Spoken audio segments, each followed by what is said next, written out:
In 1929, the German city of Dusseldorf was seized with fear as a succession of frenzied attacks left the bloody and violated bodies of victims to be discovered in the streets or nearby green spaces. There were rumors that the murderer had drunk the blood that spurted from their wounds, and the press dubbed him the vampire. There were no witnesses and few suspects, and it was a remarkable coincidence that finally led to his identification. His name was Peter Kurten. In May 1930, 20-year-old Maria Budleys took the train from Cologne to Dusseldorf in search of employment. As she left the train, she was approached by a man who, under the pretense of helping her to find a lodging, attempted to lead her into Volksgarten Park. She naturally refused, and a second man intervened. Grateful for the assistance of this other stranger who seemed friendly enough, Maria accepted his offer of refreshment at his apartment. There he attempted to rape her and then dragged her to a nearby wood where he began to strangle her. Unaccountably, he suddenly stopped and asked her if she remembered where he lived. When she assured him that she did not, he let her go. Maria did not report the attack to the police, but described it in a letter to a friend. By great good fortune, the letter was wrongly addressed and found its way to the dead letter department at the post office, where a clerk opened it to discover the address of the sender. When he read its contents, he immediately handed it to the police, who were able to track down Maria.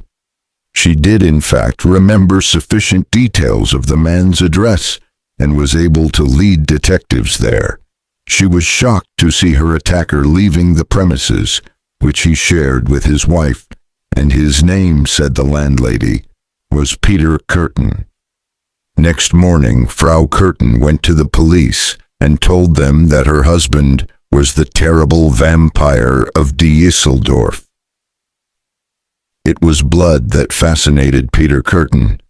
In his confessions, he told how, as long ago in 1913, he had spotted 13-year-old Christine Klein asleep near the window of her father's inn at Kolmulheim and had strangled her before cutting her throat with a pocket knife. By a strange irony, he dropped his handkerchief, embroidered with the initials PK, and the child's uncle, named Klein like his niece, was charged with the murder. The evidence, however, was considered insufficient, and he was cleared, while Kurten went unsuspected. The so-called vampire was born in Kolmulheim in 1883. He was one of 13 children born to a sand molder, and they all lived together in a single room. His father was a brutal alcoholic who beat and abused both his wife and his children, and was later imprisoned for an attempt to rape his own daughter. Even as a young child, Kurten revealed a violent disposition. Reports vary as to whether, at age 9, he attempted to drown 2 playmates by holding them under the waters of the River Rhine, or actually did so, their deaths being recorded as accidental. Kurten was a very early sexual developer. He said that he had first derived sexual pleasure from helping the local dog catcher torture and kill strays, and by the age of 13 he was practicing bestiality, stabbing the animals to death to heighten his excitement. Later, he became an arsonist. The sight of the flames delighted me, he said, but above all it was the excitement of the attempts to extinguish the fire and the agitation of those who saw their property being destroyed. In 1894, the family moved to Dusseldorf, where Kurten later found brief employment as a molder's apprentice. But he soon ran away and lodged with a masochistic prostitute. He became a thief and served his first term of many imprisonments in 1899. He had recently visited the Chamber of Horrors in a local waxworks museum and told a friend, "I am going to be someone famous like those men one of these days." Later, the story of Jack the Ripper excited him. "When I came to think over what I had read when I was in prison, I thought what pleasure it would give me to do things of that kind when I got out again." After his release, Kurten claimed he committed his first murder in November 1899, strangling a girl during sex, but body was found, and it may well be that she survived. He continued his thefts and sexual attacks in and out of prison for the next 20 years' time, in which he indulged in fantasies of extreme violence.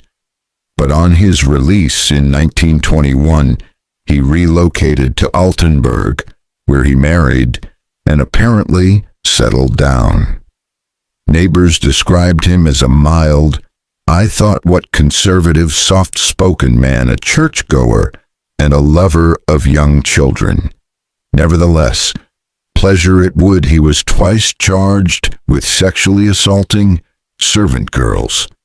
Give me to do things. The Kurtens moved back to Dusseldorf in 1925.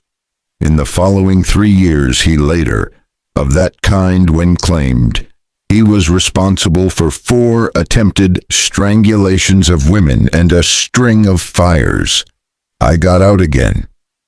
That destroyed 2 homes and 15 other premises, but he did not begin his horrific career as the vampire until the early weeks of 1929. On February 23rd, Kurten stabbed a young woman 24 times in the street, but her screams scared him off, and she eventually recovered after several months.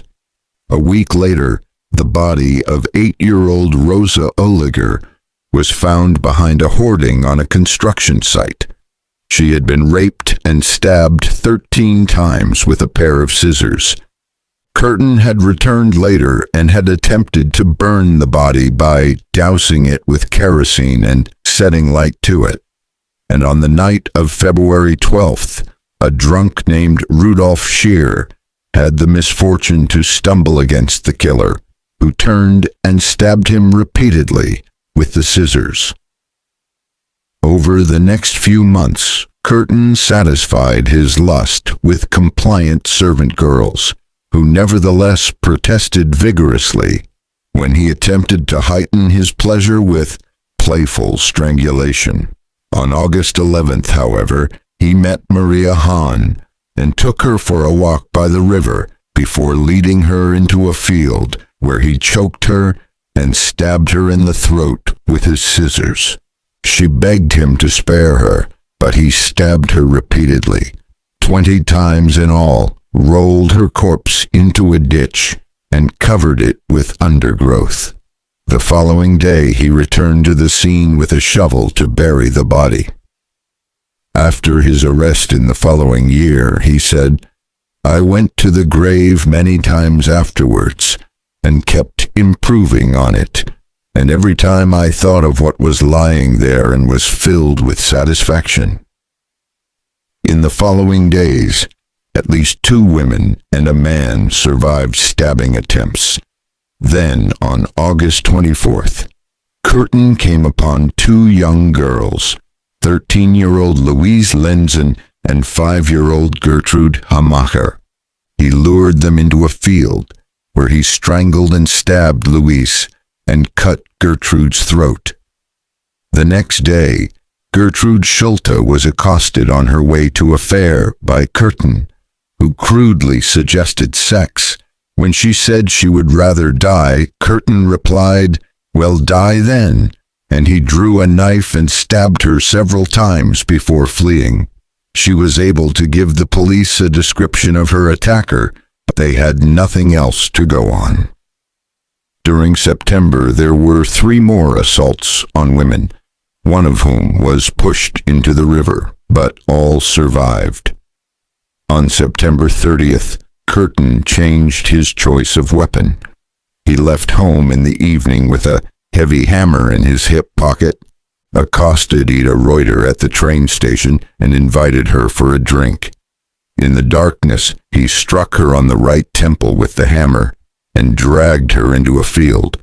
She was still alive, so he struck her repeatedly and then raped her corpse. Elizabeth Dorrier suffered a similar fate on October 11th.